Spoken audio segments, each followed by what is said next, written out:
Jerry Davis, FAI International Manager. We qualified out of our group, but we're going into top table of European football. Yeah, Eamon, we are. It's been a long time coming around. I think COVID with everybody in a lot of different ways. Thankfully we came through it all, and look, it's great to be back playing football, and obviously to qualify for European finals, is an added bonus, so really looking forward to it. To bring the UEFA Regions back home again, what would it mean to you? Well, it'd be historic. I mean, I'm talking to someone this morning, there's only six trophies that an adult male player can win in UEFA, and the Regions Cup is one of them. So, there's very, very few Irish players that have been in UEFA finals at any level for any reason. So, especially away from home. I know we won it here in 2015, but to win it on foreign soil and bring back that that trophy would be unbelievable. It'd be incredible, and it'd be an historical event. So, look, let's see what happens. You couldn't have asked for a tougher opening against the hosts in their own backyard. Galicia, Spanish hosts of the tournament. It's going to be a really tough ask. Yeah, it is. I mean, traditionally Spain have been really, really strong. Anytime we've played them, we've always had difficult games against them. They're technically very good, physically very strong, and tactically quite astute. So look, and they have it's a great country for football. It's embedded in their culture. So, I mean, look, we were there for the draw, and we saw the preparations that they were really looking forward to it. So it is going to be difficult, no doubt. But look, I'd rather be in the European Championship facing Spain in the first game than not being there. Look, 6 o'clock local kick-off time Friday, but a quick turnaround. You're back in action on the Sunday. Yeah, but that's a gig. That's what UEFA set down for us. That's there's nothing we can do in and out. But our focus is fully on the first game, and that's our cup final at the moment. Spain know they need to get someone out of as well. I'm sure the other teams as well. Having said that, it's going to be a tight group. Germany are there, and so are Bosnia. And they are two really good sides. Germany were in the final last time. So it's going to be a tight group. It's not going to be easy for anyone. It's going to be really, really tight, and every little point counts, and every goal counts, and we'll just navigate through as we go, and starting with Spain on Friday. So, Eamon, we just listened to Jerry Davis there talking about the UEFA Regions Cup. What a huge, big first game. But tell us more about the competition and what it took to get us here. Absolutely, Alex. For people who are unaware of the UEFA Regions Cup, in many ways, it's probably the best amateur tournament in the world, not just in Europe, in how it's structured and how it's executed. And every team has come through a qualifying group. Some of them actually come through intermediate qualifying groups to get into a qualifying group to qualify for the final. So I think there's 55 UEFA affiliates, national associations, and each one of them has to run off a test match to determine who will represent their association. Then they go into the qualifiers, and the winners of the 8 qualifying rounds go forward to the final. And one of those associations, one of the qualifying associations, will put their hand up and say, we'd like to host it. I think UEFA obviously throw them a budget to host it, and we hosted it in 2015 and won it. Glorious day, 4th of July 2015, never to be forgotten. But this time round, it's Galicia in the northwest of Spain who put their hands up, and that's where we're heading for the first match on Friday, 6 o'clock kick-off local time against the hosts. Tough opener. Yeah, and Galicia are one of a large number of provinces in Spain who actually won their qualification in the to represent the Spanish region, and then qualified obviously through the European leg of that process. Yeah, and you got to remember that for Galicia to win, they've come out on top of the Basque region, Catalonia, which would include Barcelona, Madrid region, and like Spain, global football and force. So there was a recent friendly against the Basques in Bilbao. We were beaten on the night, a rare defeat for the amateurs, but you gotta appreciate that it wasn't the strongest 11, and head coach Jerry Davis was still looking at players before his final selection. So there was guys who were cut from the final 20 who played that night. But Galicia, it's going to be a really, really tough ask to get past Spanish hosts on the night. What determines whether you can play in this amateurs? I mean, how does it actually work? In Spain, there are some third division players who are actually amateurs, even though they play in those divisions. Yeah, correct. So it really, it's open to anybody or any player who's never signed professional forms. So some of the players from the 8 finalists may well be associated with recognised names, but you might go on and sign professional forms. So UEFA are quite rigorous in and forensic in looking at every single player to ensure that they meet the criteria of being fully amateur and eligible to participate in the tournament. So effectively then, once you've signed a professional contract, you're no longer eligible to play in the amateur leagues, in the amateur international setup. Well, no, and it's well, in actual fact, if you've ever signed a professional contract, you can't play in the tournament. So even if you're reverted to amateur status, you're ruled out. So it's strictly for amateurs only. And then the other interesting thing, just in terms of Galicia, so sometimes when a region or country hosts something, they get automatic qualification. But in this case, this is not the case with Galicia. No, correct. They had to qualify themselves, and even with the draw, it's a straightforward enough draw. 2 groups of 4, but there's no seedings. The 8 qualifiers are there on merit. They're all going to be really, really tough opponents. As Jerry Davis alluded to in the interview, he expects it to be extremely tight every match, and that will go for Group A and Group B.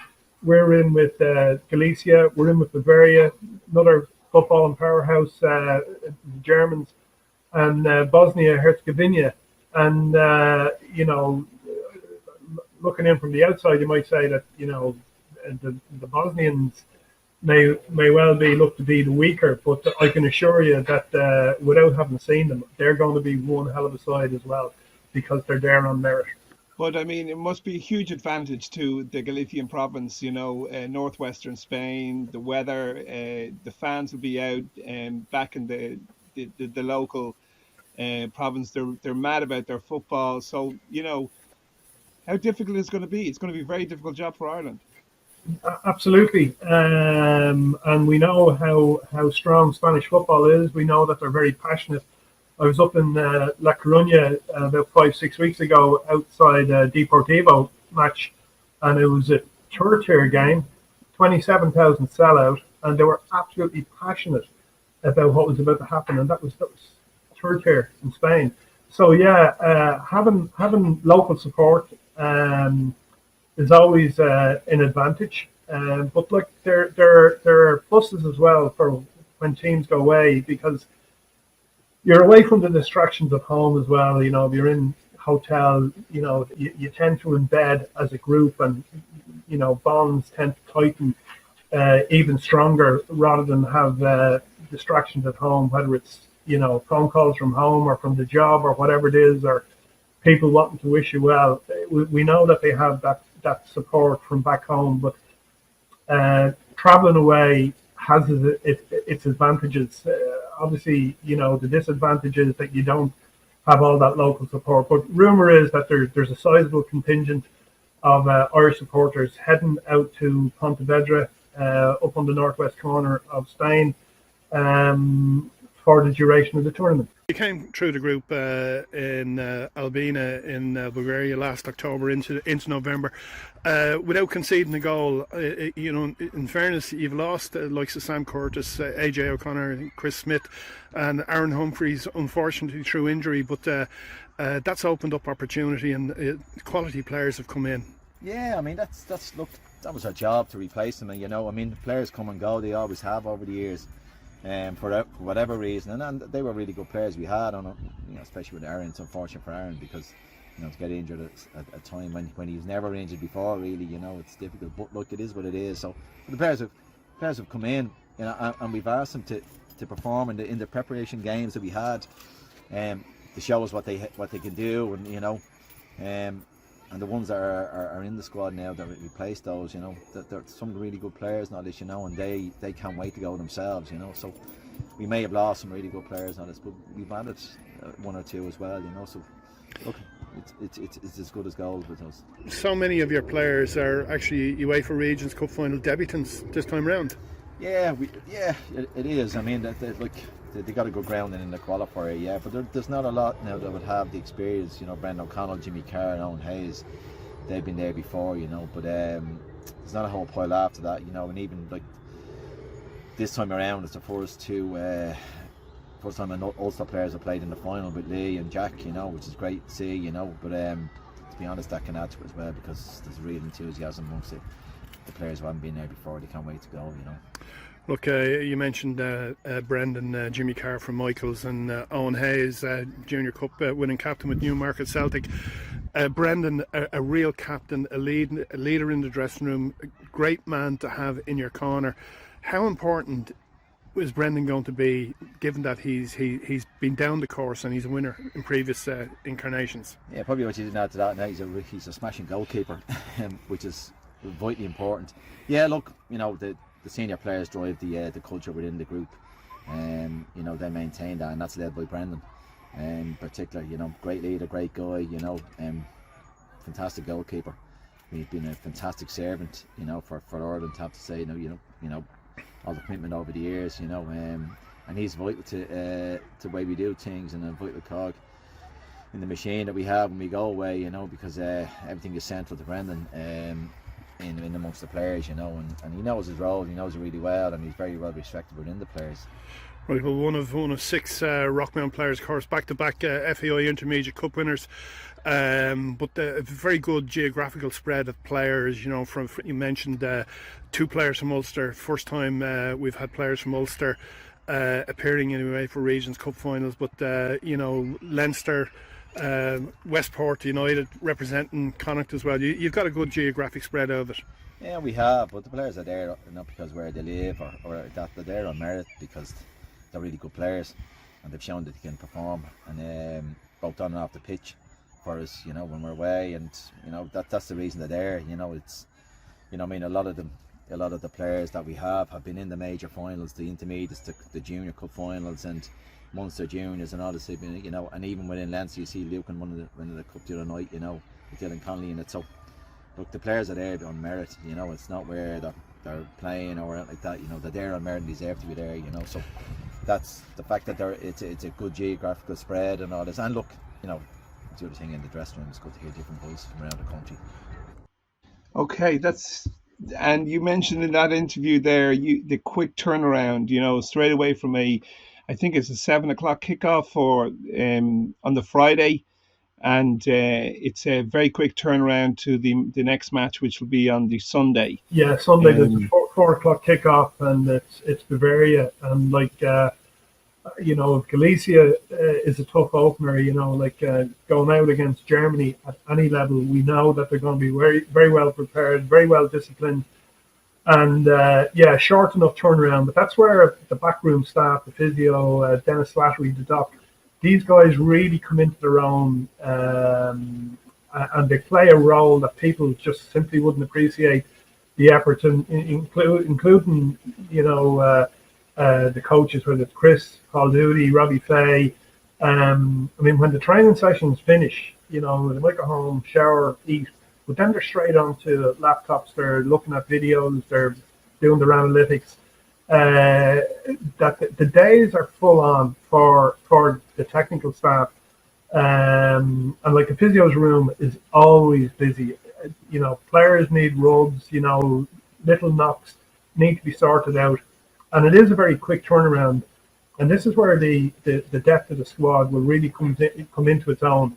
Having a strong bench and having players who can seamlessly slot in to various positions around the park, is hugely important. That they're all on the same page. They all know the drill. They all know the throw-ins. They all know the set pieces, the corners.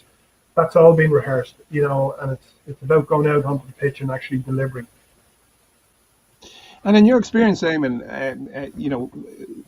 how the rate of professionalism. I know we're talking about an amateur game, and Jerry Davids did talk about, it's amateur almost by name only, in the sense that the level of professional dedication and the standard of the people involved is almost second to none. So, can you tell us a little bit more about that and what you've seen on when you've been out there with them in the past and your experience in covering them? Well, like some of these players are still on the way up, and maybe the professional ranks await for them. But like if you take the case of the squad captain Brendan O'Connell. Brendan O'Connell chose to go down an academic route, and Brendan is a barrister, his day job. So that guy has been in education for many years now. Brendan has the ability to have played at a very high level. Could have gone pro, probably could have gone away across channel. That's how good he is. But he chose an academic route. And a lot of these guys, I know Jack McMullen, an architect, again, sort of like really well qualified. And they simply, chose that academic path rather than trying to seek pro contracts. And stats will tell you that you have a better chance of refereeing UEFA Champions League final than you have of actually playing in one. So, not everybody gets to become a professional footballer, but these guys are playing at the top level of the amateur ranks. And you look at, the 6 Rockman players in the squad. Rockman back-to-back FAI Intermediate Cup winners. They won their own domestic league, 10 points clear of the Jason Pack. I think they'd only one defeat all season. So Rockman players, each and every one of them, is there on merit. It's a very high standard that these guys are playing at, and it's simply not professional. But everything about the FAI amateurs, it may well be amateur in name, but it's very professional in execution. Lee McColgan and Lee, and the other one is Jack Parr from Bonaghy United. Both excellent players. Lee McColgan, that guy, he shouldn't be playing League of Ireland, he should be playing across channel. That's how good he is. He's a smashing player, very loyal to his community up in Cockhill. Of course, FAI Intermediate Cup finalists, and Lee was on target during the match, netting off a penalty, but was forced out late in the game, and that game went to penalties, and Lee was off the park, and one wonders, had Lee still been on the park, things might have turned out different for Cockhill. And likewise, the commitment, training sessions invariably are held in the AOL complex in Clonshock. These guys, clocking in at 10 a.m. in the AOL complex, happy up the crack of dawn to make the effort. Likewise, guys from Cork, really big commitment to get up to the training session and then get back down Saturday evening and turn out for their club the following day. The sacrifice these guys have made is absolutely enormous, and they do it for one reason and one reason alone, and that's to pull on the green jersey. Remarkable commitment. Yeah, and Jerry alluded to something which again I thought was really interesting. How hearing the different voices, the different accents in the dressing room really adds to that atmosphere, and I got a real sense of exactly what he was saying. When you're normally in an environment where everybody's kind of from that area, all of a sudden you're in this kind of it's kind of professional, because obviously when you play at the highest levels, you're now mixing with so many different people and so many different accents that it gives them this sense. Yeah. Well, Regions Cups don't come around too often. There's a qualifying process, and windows open and windows close, and for these guys, this possibly is the pinnacle of their playing career. For many of the players from the other teams, it's the pinnacle of their playing career. You can't go any higher in the amateur game. To sit at the top table of the Europeans amateur elite in itself is an achievement. But now that they're there, the goal is obviously to go on and win it. Yeah, absolutely. And can you tell me a little bit more about some of the players and some of the the standout? I mean, you mentioned the goalkeeper. Yeah, Brendan's a real leader and remarkable character. He'd have taken over the captaincy from a fellow clubmate, Ken Howie, and Ken tended to let his football do the talking. Where Brendan, great player, but as a barrister, he's well used to advocacy in his normal day life. So his team talks are very impassioned. They raise the hairs on the back of your neck, and he really fires them up. Now, likewise, Owen Hayes, who led Newmarket Celtic to FAI Junior Cup glory, delighted for him.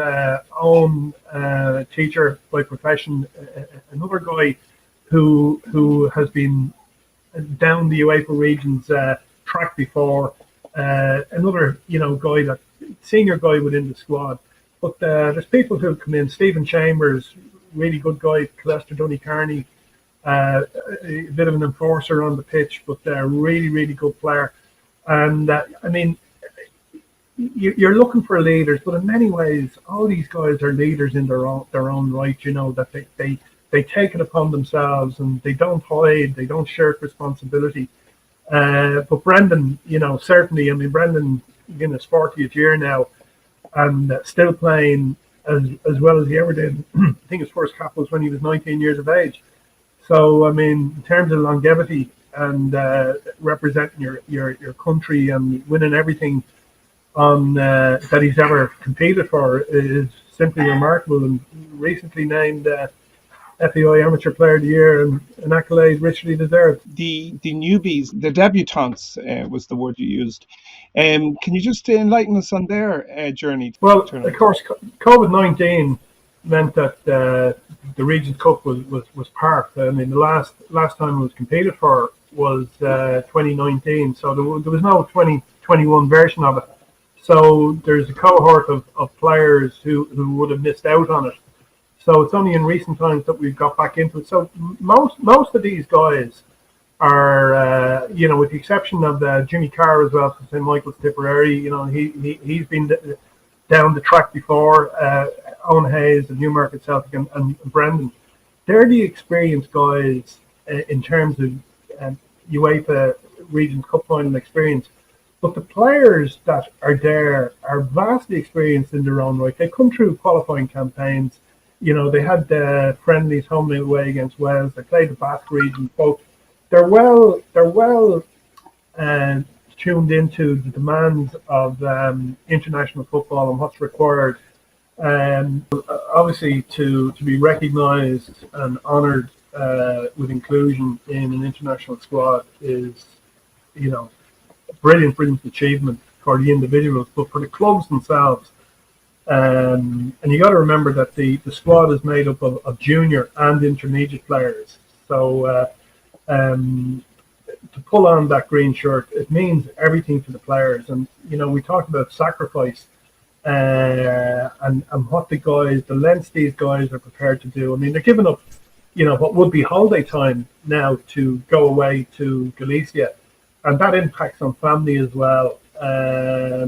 If they're taking time out of annual leave, and they might be losing salary or wages on the back of it as well. So winning and achieving something with the boys in green, the FAI amateurs is a wonderful experience for the players. It's memories for a lifetime, and winning it is bringing it home. We haven't done it previously. Won it on foreign soil. I mean, it'd be simply a remarkable achievement. We're at the top table. It's the pinnacle of amateur football within UEFA. I mean, it's a remarkable achievement to get there again, isn't it? Yeah, it is. I mean, we look at some of the players that we only played a friendly against the Basque region, and they were absolutely excellent. A while ago, and it is tough for us. I mean, the game is amateur in ethos, but realistically, it's as professional as you can get. preparation off the pitch and on the quality of player on the pitch. And it's going to be difficult, but like, I mean, you know, we've been in finals before where, you know, we've been up against it, and you know, the weather is going to be warmer than we're used to. It's a different style of play, but look, they're all the challenges. That's what we have staff for, to prepare for, you know. So, you know, that's our job off the pitch to prepare for that, you know. But it's yeah, look, it's great to be here, I'll be honest. Okay, you mentioned the staff, so important, you know. Chris and Robbie, you know, Tig and Terry, technical staff, Pierce. I mean, they all know their roles, hugely respected, but they bring a huge amount of experience as well, don't they? Well, they do, and it's a you know, I keep telling people this. They think it's great you're going away for 2 weeks to play football now, but actually, it's full on, you know. And any of the international managers and the staff will tell you that, you know, it's an intense time, intense period when you're away, especially in the finals, because everything's geared towards the games, and each game that comes, you know, we'll be concentrating on the first game in particular, and all our resources go into that, you know. But it's a full-time operation. You're going from, you know, early morning to late at night, you know, and then you recharge the batteries to go again the next day, you know. So it is very intense. It's great to have great staff around you, you know, people who are really knowledgeable now, you know, and you're very creative as well, and you know, they know their roles now, you know, which is fantastic, you know, and you know, we trust them to bits. Right, I should have mentioned Ross Carrick as well, and of course the doc, Dennis Slattery, who, you know, a lot of people wouldn't know Dennis, but I mean, a vital component to everything you're about, what actually translates and gets onto the park. Yeah, Dennis has been a great ally over the years. He's not just a doctor as such, you know. He's a mentor, and you know, an advisor and everything else, and you know, he stands back and has a different view than, you know, takes a different view from other people maybe on things, and you know, he's great to have, you know, very studious type of a guy and all this, you know, very knowledgeable, and he's been around the block a little bit, you know. And as you say, Ross Carrick, Paul Doody, you know, Terry Casson, you know, all been excellent all this, you know, and even backroom stuff with Fran Gavin, and you know, he's been excellent in relation to all our stuff, you know. So we're supported by John Finnegan, you know. So we have a good group, and you know, we'll keep it tight. And another thing, you know, I'd say is that the technical staff have learned and built up a body of knowledge. You know, there was an Irish way of playing, but in recent years we probably adopted, and we now have a continental way of playing, and it's about learning how to win matches against continental style opposition, and that requires subtle changes in, you know, setup and how we go about it. And in that respect, you know, Jerry Davis has surrounded himself with really good coaches who are well versed in the requirements of international football, and they know how to win matches, and that is something that has to be learned along the way. And even going back to, you know, the previous coach, Jerry Smith, who was head coach when we won in 2015, we've learned so much over the years that we've added to the body of knowledge.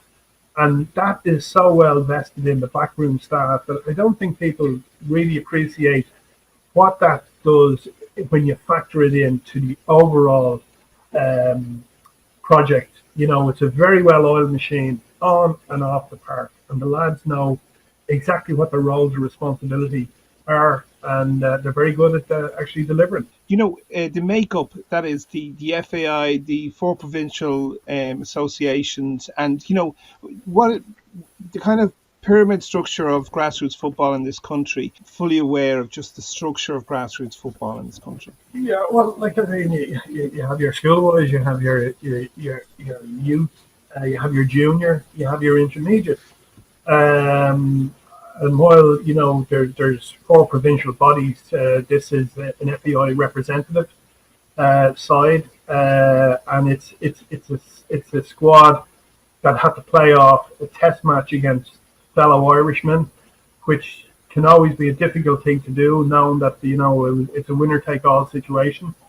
And you know, like we have what we have now, and you got to remember that there are several players who participated in the qualifier last October back in Albina in Bulgaria, who have moved on, you know. So some have emigrated. Sam Burgess gone, AJ O'Connor from Fairview Rangers gone, Chris Smith not there, and Aaron Humphreys from Kilbarrack United, who think would have been a shoe-in the squad, was extremely unfortunate that the freak accident training with his club, Kilbarrack United, and broke a bone in his foot, and that's ruled him out.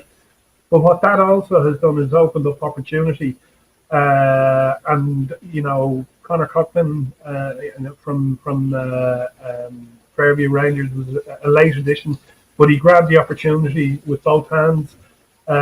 Likewise, Jordan Buckley, and a lot of people in the grassroots game will be aware of Jordan Buckley and his ability. I think previously he might have been with Shelbourne, but never signed a pro form. Well, Jerry Davis, many thanks. I'm sure you have the support of everybody involved in grassroots football, and indeed in the FAI. Kicking off next Friday, the 9th of June, 6 o'clock, Galicia in Pontevedra. Best of luck. And remarkably, he was named in the squad alongside Jimmy McHugh, and Jimmy and Jordan are lifelong buddies from a very young age. They actually work together.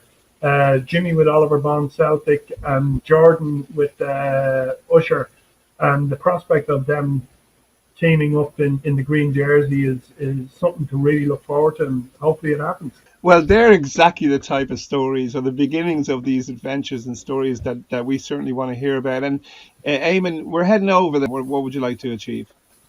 Well, without putting pressure on the manager, I'd love to win it. And the 18s that go there will have similar aspirations. And, at the end of the day, there's only one winner. And, I don't think we're satisfied with just qualifying and saying that's an achievement in itself. Yes, it is. But we have a squad more than capable of delivering. Very talented. We've goal scorers all over the pitch. We've some extremely, really, really talented players, all around the park. And there is that ability in the 20-man travelling party to actually go and win it. So, yeah, they're good guys. They're really committed. They're very passionate, and to be able to go and report on the FAI amateurs. I've been to many qualifying groups. I've been to many finals, and the buzz never changes. I mean, there's a huge air of expectancy, of excitement, and like the players, I just want us to win. Get out there and do it. Yeah, I mean, we're hoping to, connect with the fans while they're out there, connect with, interview players, if we get access to them, interview managers, coaches, people surrounding, even interviews, talk to some of the opposition, and try and, provide, give people a sense of being closer to the tournament, and of course, educate Ireland and the rest of the world, because there's actually very little about the UEFA Regions Cup. This is a festival of football. There are going to be some wonderful players on show, not just for the FAI amateurs, but there's guys you're going to see there who may well go on to bigger and better things at a higher level. And this is a real proving ground. There's an opportunity for scouts to have a look at guys who they may well court to move to higher ranks as well. Certainly, from strike on line point of view, being able to report back to the leagues, to the clubs, to the families. It's a huge part of what we do. We've a bumper following growing all the time. I know the FAI will have their own comms department there. So by being able to put the spotlight on an area of the game that we're heavily invested in, is just hugely important. And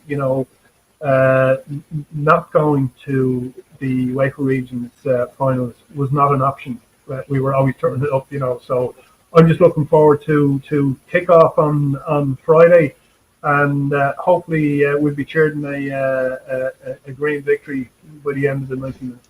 What we understand is that there will be a live transmission or broadcasting of the game by UEFA. Correct. Obviously, the spotlight is on the players, on the games. We'll be bringing as much content, sort of visual, written interviews, players, technical staff, supporters, and just giving a flavour and a sense of what is going on over in the northwest of Spain. And for people who are unaware, I've been into Pontevedra a couple of times on holidays and on the Camino a few years ago, and it's not that intense heat that you'd get elsewhere in Spain. And I think anybody going over there is going to enjoy that. You'll get a little breeze coming up in off the Atlantic and be like a really good, Irish summer, as opposed to an intense one where you're looking for the shadows. But I'll definitely be bringing the sun cream and a good hat as well. It's important. Yeah, well, it's actually not too far away from the city where I was born, which is Gijón, which was recently talked about in the Kevin Moore interview. I remember when he came to Spain to play for Sporting Gijón. So I'll be paying them a visit at some stage. But listen, I look forward to it. It's going to be good fun. It's great fun working in Striker Online and promoting grassroots football. It's a passion we both share, and I'm really enjoying working with you, Eamon. Talked earlier on about this being the pinnacle of grassroots football, and it's the reason why ourselves, as Striker Online, we're going to go over there. We've invested in it. We're going to go over there. We're going to try and bring the atmosphere of the tournament back to our audience and back to the clubs, and give them, kind of direct access to the fans, to the families that are over there, to the players on occasion, interviews with the management and all that, and trying to immortalize this journey, which, win, lose or draw, is a moment in time.